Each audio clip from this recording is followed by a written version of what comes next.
This is Tim McCarthy here, and I wanted to share with you a trade I made today using one of the strategies on my website, timstocklist.com. And the strategy is the buy right, cover call with dividend strategy. So the way to do this is so I'm logged in. I went into my options menu and I went to cover calls and monthlies. So click that. I got to this screen. And then there's kind of like an overwhelming a lot of information here. There's lots of cover calls, but you can see it's sorted by the premium. But I wasn't just interested in premium alone. I wanted the cover calls that were going to be the most profitable for me, but also had, in my opinion, like the highest chances of succeeding. And so you can kind of do this in the web interface. You can go through and look and see, the return on investment column on all these. That's cool. But what I did is I clicked on the download, and so that brought it into a spreadsheet. And this is the spreadsheet I got. Now I put some filters on this. So filters I put on here because I wanted stocks that were, in my opinion, good stocks. So what I did for that is I set some filters, and so um, there's a filter here that these had to be greater than or equal to 16. You can't really see it here, but that's what this is. So everything here has an algorithm score of 16 or higher. I'm sorry, not greater than 16, but 16 or higher, which means it's got pretty good fundamentals. The other thing I want to do is I want to make sure that this stock is paying out dividends. So I have another filter here that was greater than or equal to uh, 16 dividends over 5 years. So that means that they're pretty much paying out like almost a regular quarterly dividend. So that's what I wanted there. Um, and then that pared down the list quite a bit. Then I put one more filter on here that said, hey, I want at least 5% return on investment because I mean, right now I can kind of get that with a uh, you know, CD or some other like fixed instrument like that. So I want it to be a good profit margin. And so these numbers are obviously going to change as the day goes on, as the option prices change. But that's kind of so you can see, different pricing here. But obviously the option prices change all the time. I made this trade a couple hours ago. So what I want to go to next is actually so I ended up choosing Comerica just because I like their numbers. I did a little research on them. It seems like they're not really affected by the banking problems. The price is down, but they're pretty solid. They're pretty well valued company. So what I did was I clicked on this, the return on investment, and then opened up this spreadsheet,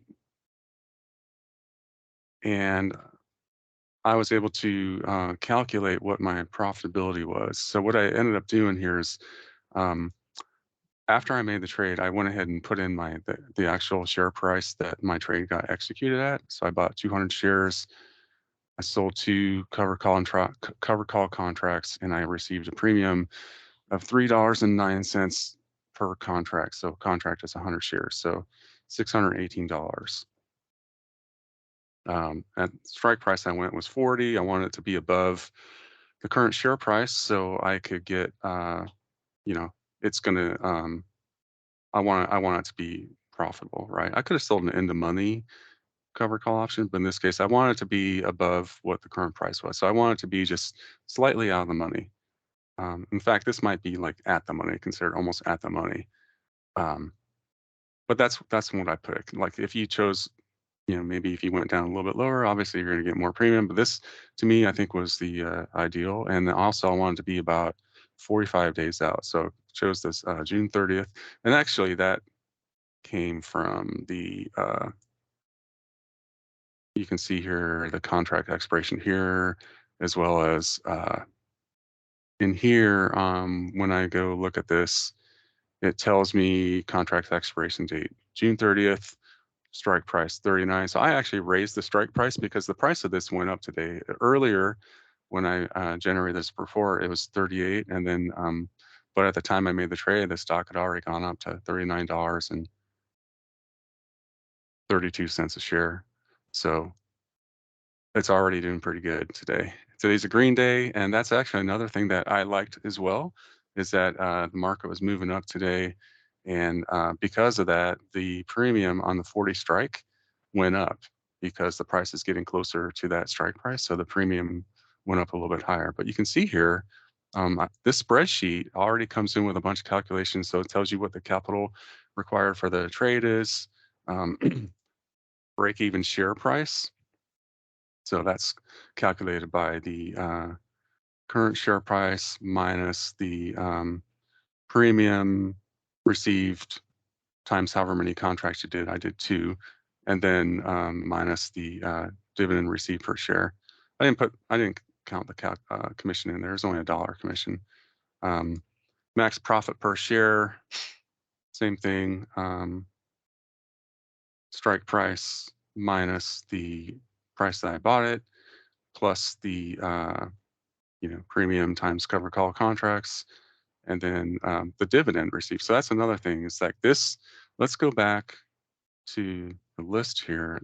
So the whole point of this is you want to get stocks that are getting ready to pay a dividend. And so this has an ex-dividend date of June 14th. So that's another.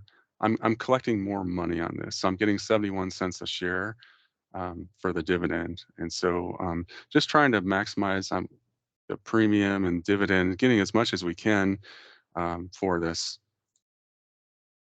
Let's go back to here. So that's part of the max profit per share, and that's why the break-even share price is down to 32. Um, max profit, if everything goes perfectly, let's say, for example, at the end of the expiration date on June, let's say I held this to June 30th, and the price was at exactly $40.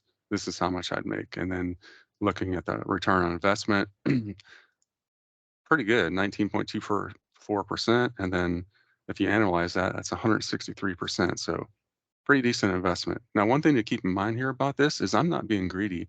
Um, this if the stock price, it could jump up to like 43 or 41 or 42, whatever, and maybe my shares get called away.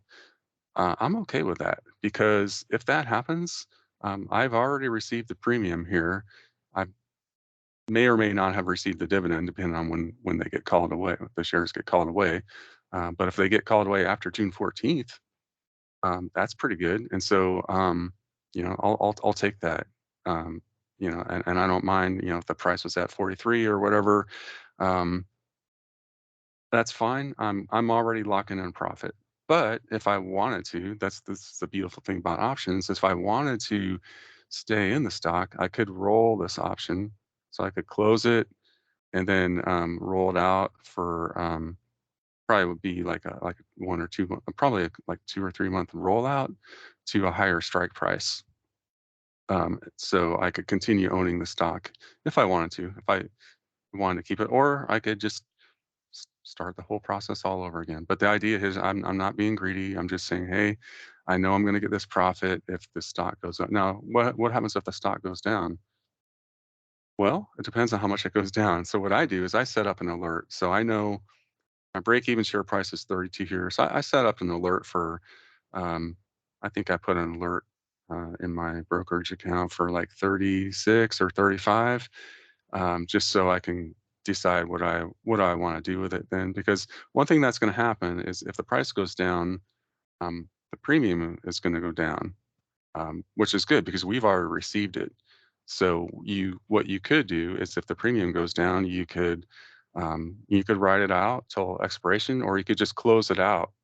So let's say it's like getting towards the end of June, maybe like 21 days out before this expires, something like that, and the premium went way down. I buy it back, so I get a profit there, and then I could decide, I could go ahead and sell another one. So what that's doing, if you do that, and the price is down, every time you sell premium on this and every time you collect a dividend, you're lowering your cost basis. So right now, I want to make sure that my cost basis is above 32.43.